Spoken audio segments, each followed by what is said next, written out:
Continuing from our previous discussion on Durkheim's early intellectual landscape, we now turn to a more fundamental question.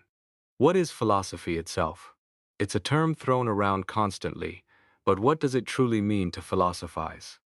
So, what's the essence of philosophy? Think of it as taking specific observations, facts if you will, and then zooming out to see the bigger picture, the general principles. It's this constant loop of reflecting on details and then generalizing. When we talk about the philosophy of art or history, that's exactly what we're doing. But what makes someone a philosopher? It's this drive, this philosophical spirit. It's the relentless need to justify everything, to ask why, and ideally, to have the mental muscle to actually tackle those justifications. The real kicker, the defining feature, is free reflection. This means stripping away all distractions, all biases, and letting logic be the sole guide. Imagine trying to solve a puzzle, but you're only allowed to use pure reason, no hints, no outside info. That's the kind of thinking we're talking about. And because of this strict reliance on reason, philosophy naturally draws a line under religion. Religion uses reason, sure, but it also leans heavily on tradition, on what's always been believed. Philosophy? It's all about what reason can establish, making their domains quite distinct. Now, how do philosophers actually go about this reflecting and generalizing? Historically, there seem to be two main flavors. First, there's the analytical approach. Think of it like building with Legos, starting with a solid base block, an obvious idea, and carefully snapping on piece after piece derivative ideas in a neat, logical chain. If your first block is true, and each connection follows logically, then the whole structure must be true. Descartes is a classic example of this methodical, step-by-step construction. Then you have the synthetic approach. This is more like looking at a vast, complex painting. You don't dissect it brushstroke by brushstroke. Instead, you try to grasp the overall composition, the mood, the harmony. Philosophers using this style feel less bound by rigid sequences. They prefer big, encompassing ideas that bring different facts together under one umbrella. Instead of a linear progression, they offer a holistic view, something you can almost take in all at once. Plato's work often feels like this, full of grand visions and connections. One is meticulous dissection, the other is intuitive grasping. Okay, so we've seen how philosophy works, but what is it studying? Let's look at some historical attempts. Bossuet called it the science of man and God. Cicero echoed this with things divine and human. Aristotle went for first causes and first principles. And then there's the idea of the absolute. What does absolute mean here? Think of it as the ultimate source, the thing that stands alone, independent of everything else, existing outside of space and time, needing nothing else to exist. Now, if you trace these definitions back, they all point towards this concept of the absolute. The first cause is the origin of everything. The first principle is the fundamental law governing everything. So, whether you're looking at knowledge or existence, the philosophers were chasing this absolute. In the realm of thought, they argued, the absolute is the human mind. In the realm of reality, it's God. So the conclusion drawn here is that philosophy is fundamentally the study of this absolute. But hold on, there's a snag with that definition. If philosophy is defined by studying the absolute, what happens when philosophers themselves argue about whether the absolute even exists? That's the problem. You can't start your investigation by assuming the very thing you're supposed to investigate exists. It's like saying detective work is the study of the culprit, assuming you already know who the culprit is. Plus, this definition throws a wrench into the works for schools of thought like positivism, which explicitly deny the existence of such an absolute entity.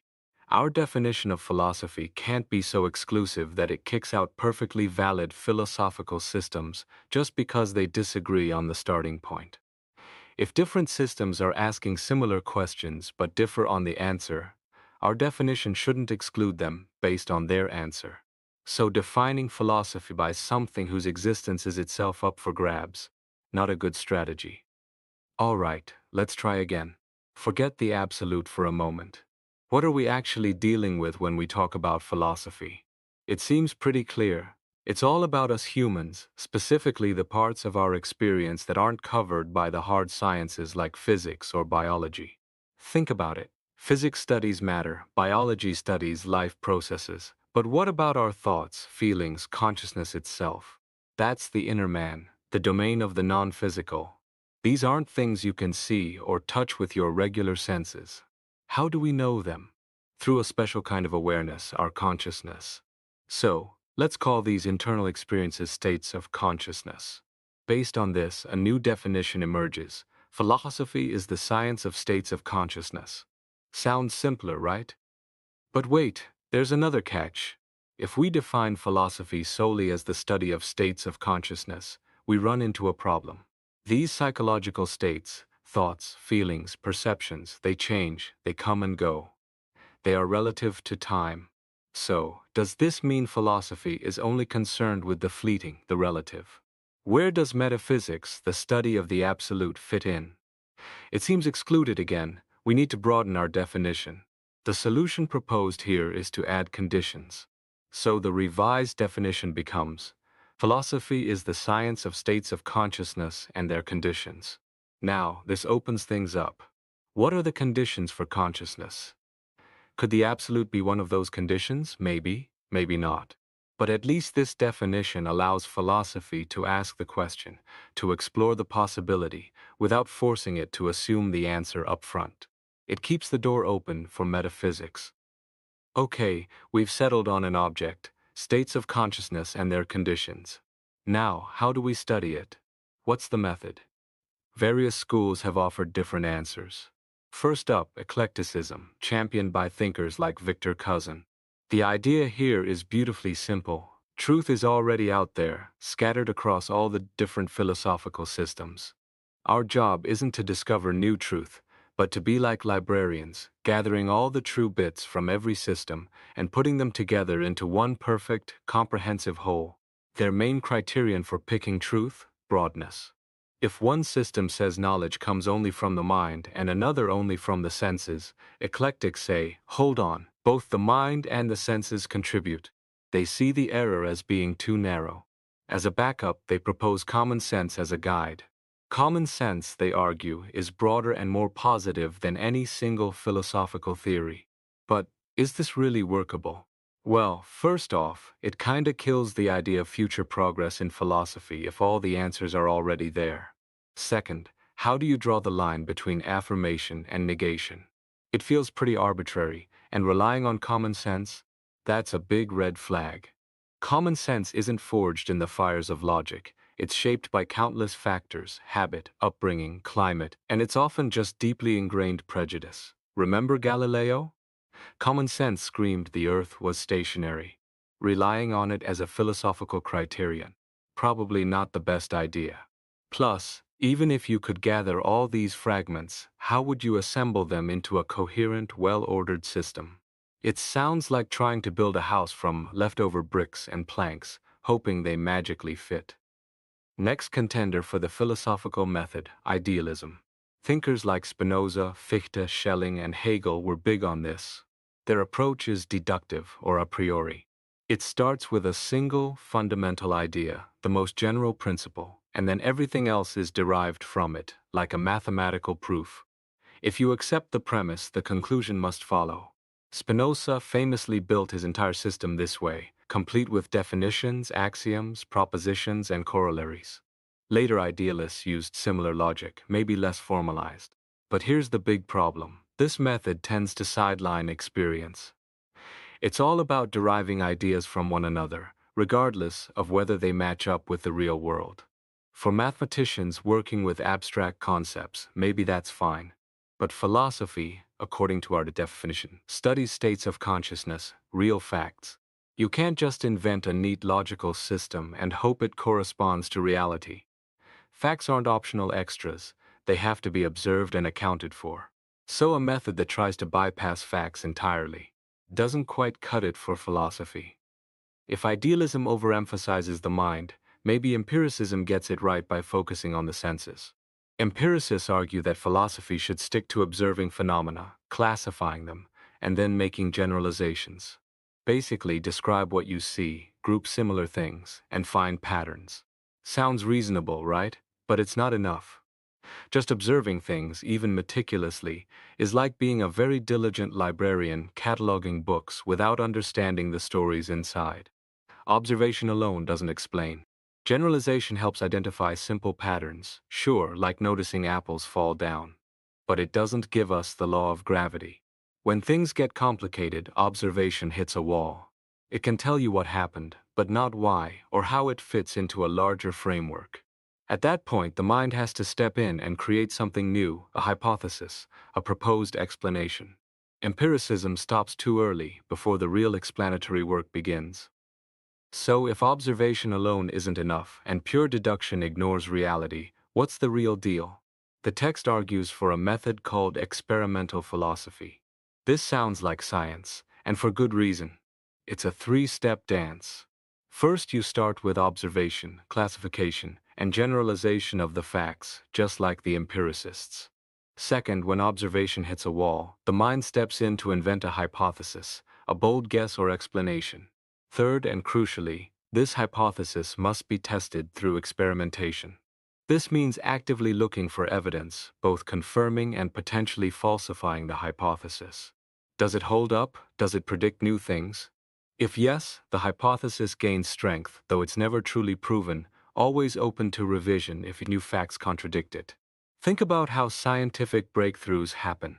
Newton didn't just observe falling apples. He formulated a hypothesis about universal gravitation and then tested it against astronomical data. This experimental method strikes a balance.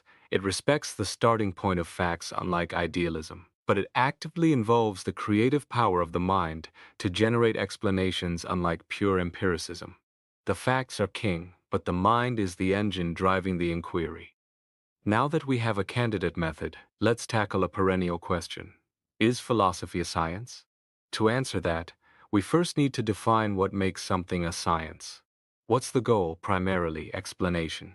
Science satisfies our deep curiosity, that urge to know why things are the way they are. Understanding why is far more satisfying than just knowing that. And beyond satisfying curiosity, science aims to improve our lives, because when we truly understand something, we can use it better. Think about heat versus electricity. We understand heat well, so we harness it effectively. Electricity?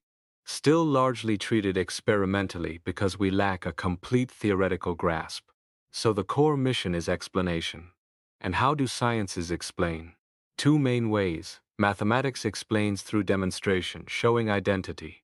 If A equals B and B equals C, it's about Chain equivalence. Physical sciences, however, explain through causality.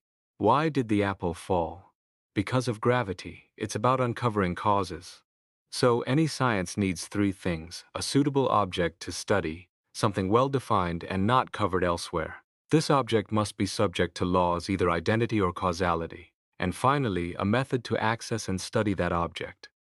So, applying these criteria to philosophy, does it qualify as a science? Let's check the boxes. First, object. Philosophy studies states of consciousness. Is this suitable? Yes, it's a unique domain, not tackled by other sciences. Second, laws. Do states of consciousness operate under some kind of law? The text argues yes, they have relationships, whether causal or otherwise. Third, method. Does philosophy have a method? Yes, the experimental method we just discussed: observation, hypothesis, verification. Looks like philosophy ticks all the boxes.